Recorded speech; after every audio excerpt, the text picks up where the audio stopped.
Salman shows. Like it or not, Sonia Gandhi at an India Today summit a few years ago admitted that the Congress was now being seen as a pro-Muslim and dare one say anti-Hindu party, and that had in a way boxed the Congress, and the Prime Minister is trying to box you in again, saying why did you attend the Pran Pratishtha of the Ram Mandir? Rajdeep, the Prime Minister plays his usual divisive politics when elections come close. This is not new. However, what is new, Rajdeep, is people are not taking the bait. They're not.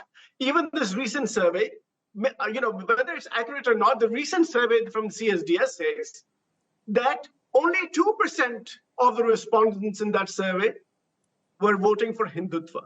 Only 2%. By the way, 80%, close to 80% of this country believes that all Indians, including Muslims, which I am too, have equal rights in this country, are equal Indians. That is 80% of this country.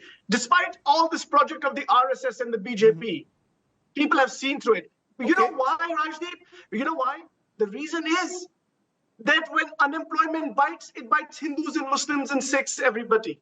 When inflation bites, it bites Hindus and Muslims and Sikhs, everybody. So the Prime Minister may want to basically, for his vote bank politics, try to alienate southern India and try to do something that tries to consolidate his vote in northern India.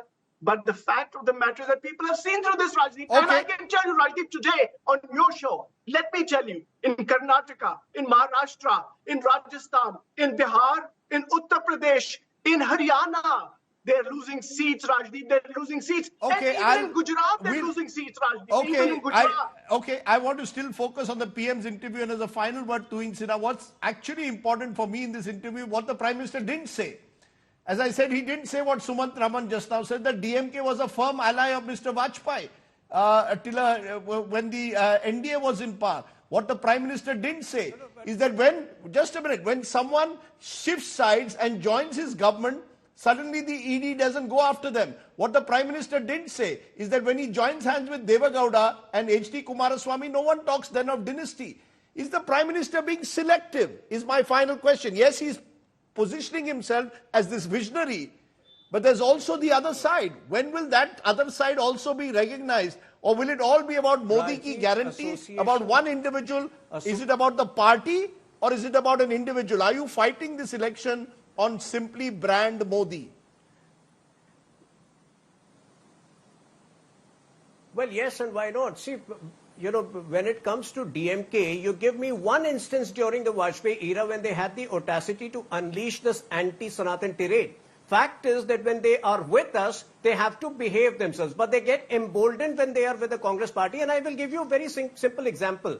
DMK as a party has been prone to such bouts of anti-Sanatan, behavior from the last 50, 60 years. In 1956, when Periyar had unleashed a similar anti-Sanatan tirade, Nehru wrote a scathing letter to Kamraj saying he's a lunatic and should be put in an asylum. Compare it with 2023, when DMK called Sanatan Dharma dengue, malaria and whatnot and called for its eradication. How did Rahul Gandhi respond? He did not utter a word, but the Congress party went out of its way to glorify Periyar on social media and wish him on his birthday and whatnot. So this is the difference between this Congress, which is meek, which has completely succumbed, which is at the mercy of IUML in Kerala.